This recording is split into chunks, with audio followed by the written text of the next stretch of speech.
We're on the cusp of winter and we're taking the opportunity to revive the small holding and rethink some of the things that we're doing, and we need your help with some of the decisions.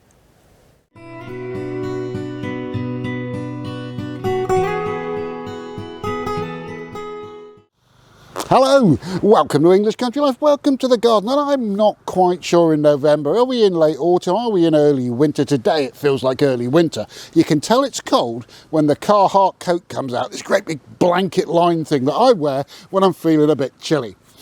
Anyway, this year for us has been, honestly, a little bit of a nightmare. It's certainly been a time suck. Fiona broke her leg, I've had surgery, we've had more than one relative who's needed a lot of support from us, and all sorts of things got a little bit out of kilter. But also, we learn as we go through. We've been doing this for 15 years, but we still haven't got things perfect. So we're at the point of the year where we need to start planning next year. We need to make a lot of decisions. We want to talk some of those things through with you and explain to you what we're thinking, but also to seek your help, your input on how we can make this place better. Do you want to know something really weird? The grass is still growing. We're in mid-November and the grass is growing. So I've taken the opportunity to get around to a job which I've been putting off for ages, which is filling in all the holes which the chickens have been digging through this summer. Now we have got lots of grass, but they do still dig holes. How have I gone about it to get that grass to germinate? I've filled the holes with some earth, which I've then stamped down, doing a little jig, as I do. What I've then done is I've put grass seed over the top, and I haven't used a grass spreader, and I've probably put too much grass seed down. But hey, you know, if I've done it wrong, I've done it wrong. Please don't tell me off. I then put a little bit more earth over the top, stamped it down again, and then I've put one of these over the top, which is a range protector. Now, I can water through this, which I need to do to keep the grass seed wet, to get it to germinate. But it's got lots of holes in it, but it stops the chickens digging up and eating the grass seed, but it allows the light through for the grass seed to germinate.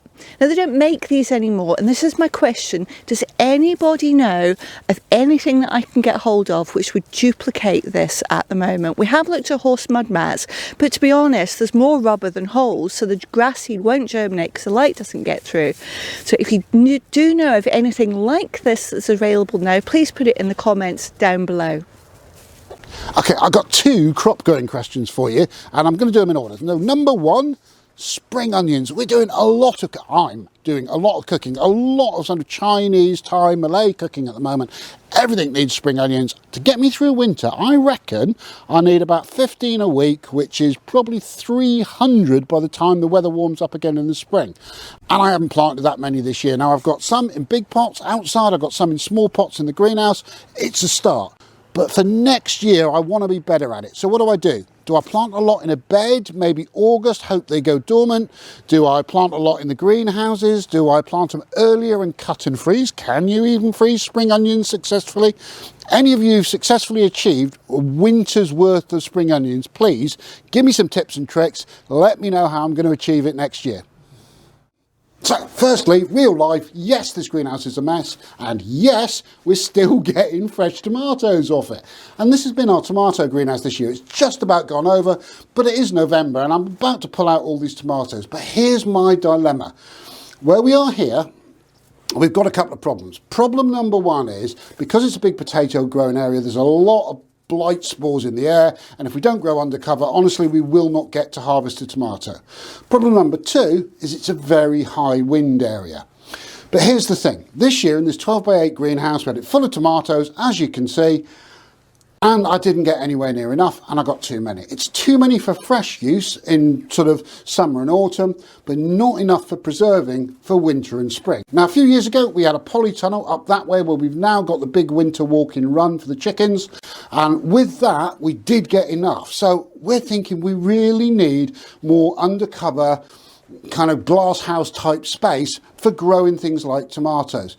But what should we be looking at? Bear in mind we get 70 or 80 mile an hour winds here. Should we be looking at glass? Should we be looking at polytunnels? Should we be looking at polycarbonate? What's the best solution for our self-sufficient life? For those of you who've done this sort of thing in this kind of area, please give us some input. This is our big commercial fruit cage, and in here we've got our raspberry canes and our blackberries. 2 rows of raspberries, 1 of blackberries. So that gives us 4 corridors, and one of the big jobs at this time of the year is to put this to bed for winter. Now I've done the major weeding in 3 of these corridors, but the 4th one I haven't done yet, and you can see what it looks like. It's full of ivy and dandelions and all sorts, so I've got to work my way down there. But it takes a little bit of time because I'm still getting used to digging. I can only do it for short periods of time since breaking my leg at the start of the year. So it's going to take me a few days, but I will get it done. Now, there are still some raspberries coming out in here. That's the amazing thing. But don't tell Hugh, because I actually do give them to the chickens. I like actually watching them jump for them. They adore it, and I love watching them. But I've got a question for you. We've got this plastic mesh which came with a commercial fruit cage years ago, but all along the bottom we've had to repair it multiple times because we have a rabbit problem around here, and they just chew through it and get on the inside. So we do have 1-inch weld mesh waiting to actually go on the outside of here, and we were going to do it this last winter, but then I broke my leg clearly. So is it worth doing this, or do we put all of our efforts into the other work we need to do here? We are genuinely interested in your opinion. Right, our next thing that we need input on is breeding decisions. We breed these lovely orangey, fluffy buff Orpingtons. And around this time of year, we've got to start the selection process for next year's breeding cockerel. And what we always do, early autumn, we hatch a couple of batches of completely unrelated chickens, and we only keep the cockerels to take forward for next year, so that the cockerel's not related to any of the hens. And we've got to that time of year, we've got to start narrowing down our choices. We've got 2 batches this year, a batch with green leg rings and a batch with orange leg rings, and there's 3 cockerels in each, and we want to narrow down to the best one from each batch, and we'll take those forward to fertility testing, and that'll determine who becomes a stud cockerel for next year. So it is a little bit of a beauty parade. So in best beauty pageant style, they all want world peace, but let's take a look at them and see which one's the best looking. We'd like you to tell us which from each batch in the comments you think that we should be taking forward. Let's start with the 3 older cockerels. They're all 16 weeks old and are identified by an orange band on the leg, and that's so we know they were hatched by Flamingo the Orpington. First up is Orange Blue. He's a good size and showing all of the right characteristics for his age group. He's got a good temperament and is friendly with us and all of the flock. Next is Orange White. He's bold, but possibly just a little bit too forceful with some of the younger cockerels. He was very small for many weeks, although he's now caught up and he's a similar size to the others in this age group. Finally, in the older group, we have Orange Yellow. He's the same height as Orange Blue and is just that little bit stockier. He's got a mild temperament and he's very gentle. He's friendly with us and all of the other chickens. The next group we need you to have a look at are the 3 younger cockerels. They're all 12 weeks old and they're identified by a green leg band, so we know they were hatched by Gannet the Orpington. First up, we've got Green Black. Now he's got a wonderful temperament, so friendly with us and all of the other chickens, and is showing the right characteristics for a pure breed Orpington at this age. Next is Green Pink. Unfortunately, he's been smaller than the other 2 all through his life, and he's showing no signs at this stage of keeping up and growing to the right size for an Orpington cockerel. But he is friendly and he is a sweet little chicken, but he is very small. Next, we've got Green Red. He's the same size as Green Black. He's true to the breed standard and he's great with all of the flock members. He is stockier than Green Black, but other than that, he's exactly the same.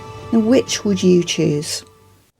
Well, that's what we've been up to, and if you do have any thoughts on those questions we've asked, pop them in the comments down below. That will really help us. Now, if you have liked this content, take a moment and give us a thumbs up down below. If you're not already a subscriber to the channel, hit subscribe and that bell icon. You'll be notified every time a brand new video goes live, and it is a completely free service.